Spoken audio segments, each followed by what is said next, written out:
Витекулин, добрый день. Мы продолжаем цикл передач по подготовке к единому государственному экзамену по обществознанию. Сегодня мы рассмотрим задание номер 27.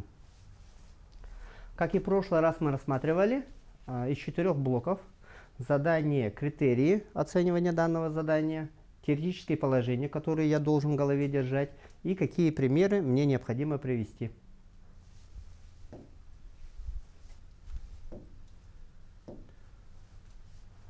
Во-первых, задание номер 27 – это задание-задача.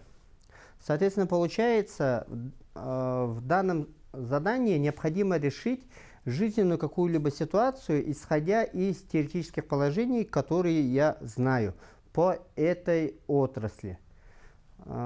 Обществознание – это интегративный курс, содержащий в себе множество различных научных предметов, поэтому задание может быть из любой сферы.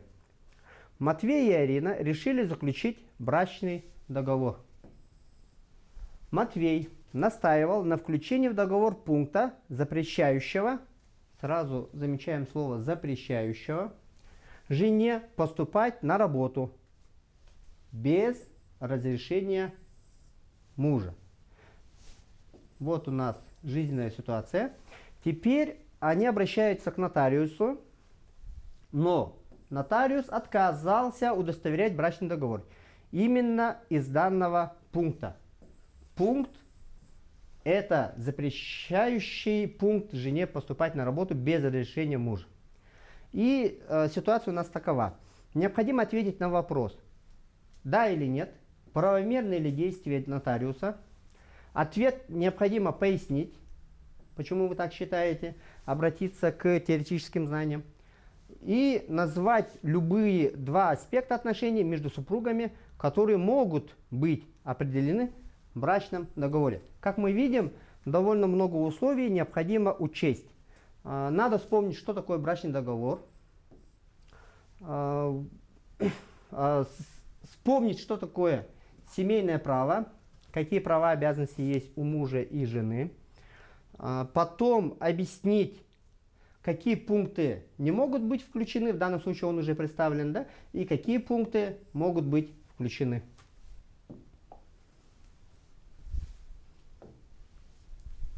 Так, давайте посмотрим на критерии.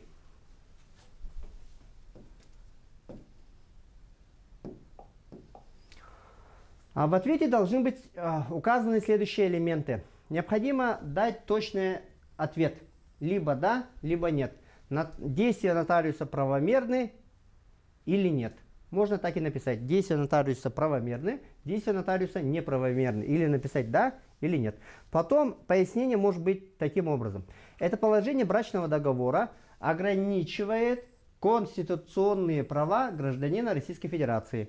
То есть речь идет об ограничении правоспособности. Брачный договор не может ограничивать правоспособность или дееспособность супругов. Два аспекта, которые могут быть включены в брачный договор, я напоминаю, это вам, ребята, необходимо самим написать. Свои права и обязанности по взаимному содержанию можно включить. Способы участия в доходах друг друга. Порядок несения каждым из них семейных расходов, кто за что платит. Определить имущество, которое будет передано каждому из супругов в случае расторжения брака, учесть в брачном договоре. Любые иные положения, касающиеся имущественных отношений. Кроме этого, могут быть даны другие примеры в иных формулировках. Так, теперь посмотрим теорию. Что такое брак? Брак – это признанный государством свободный и добровольный союз мужчины и женщины, основанный на совместном проживании, ведении общего хозяйства и воспитании детей. Основные принципы семейного права в Российской Федерации. Признается только брак, зарегистрированный государством в органах записи актов гражданского состояния, добровольное заключение расторжения брака, равенство прав и обязанностей супругов, особая защита несовершеннолетних и нетрудоспособных членов семьи. Так, теперь давайте посмотрим на что такое брачный договор как таковой. Да? Это соглашение лиц, вступающих в брак, или супругов, определяющие их имущественные права и обязанности в браке или при расторжении брака. То есть тут два элемента учтены. Можно брачный договор заключить до того, как брак будет зарегистрирован, то есть обговорить и потом заключить брачный договор. А можно уже по прошествию даже многих лет заключить брачный договор. Какие права и обязанности есть у супругов? Они делятся на имущественные и личные. Имущественные связаны с приобретением, использованием вещей, денежных средств. Ну, тут довольно все просто, понятно, по-моему.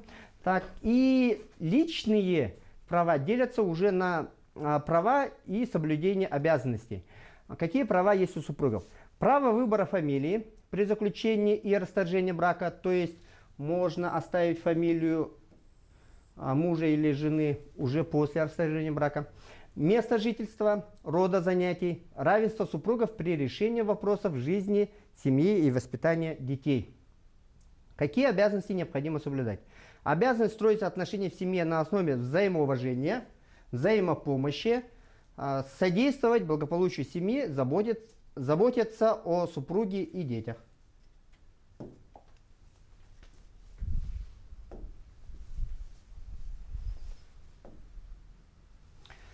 Так, давайте еще раз вспомним, какое задание у нас. Задание у нас в виде задачи. При этом задача привязана к какой-либо отрасли, к разделу обществознания. Это могут быть задания из любой сферы. Как мы знаем, у нас есть разделы «Человек и общество», «Экономика и право», «Политика и государство». Теорию мы рассмотрели, что такое семья и брак. И теперь давайте рассмотрим примеры.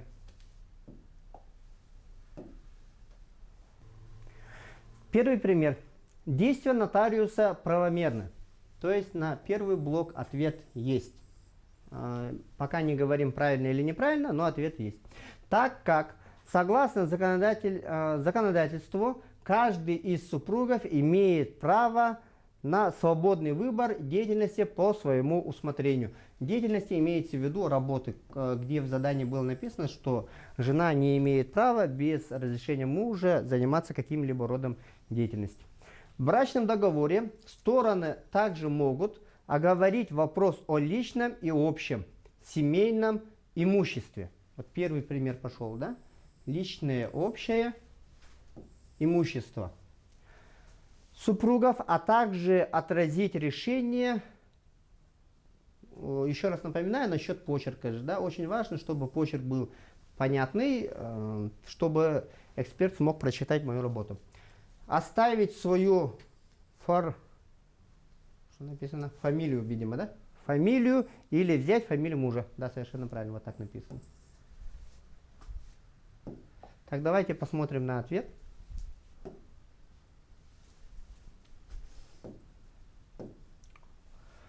Дан правильный ответ на вопрос. Да, правомерны действия нотариуса.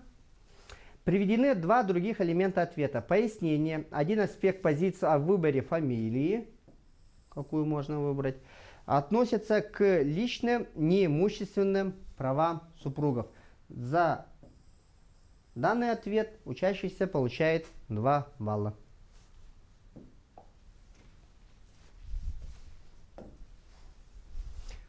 Второй пример.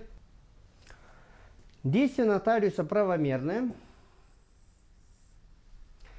так как брачный договор может регулировать только имущественные отношения. Обращаем внимание вот на данный словооборот.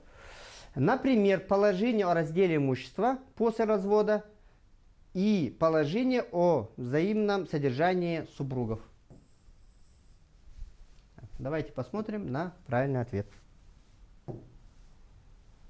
Правильно дан ответ, приведено пояснение, названы 2 аспекта. Это максимальные 3 балла.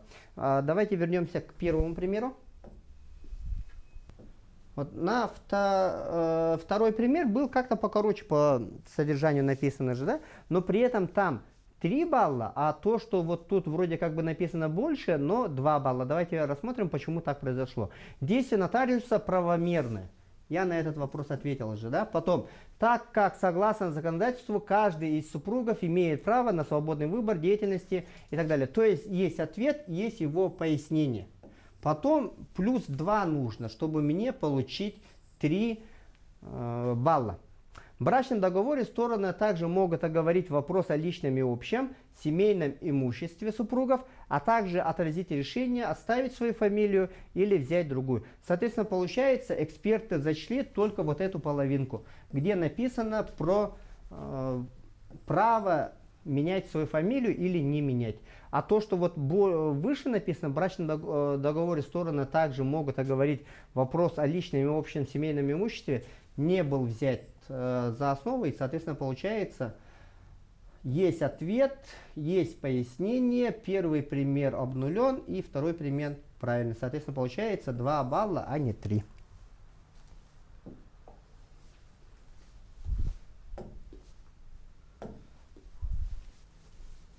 Так, еще раз напоминаю, да, задание довольно сложное. Почему? Потому что примеры могут быть любые.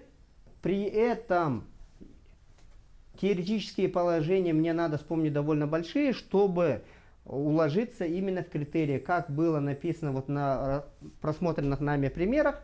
Вроде написано одинаково много или мало, да, но оценки совершенно разные. Спасибо за внимание.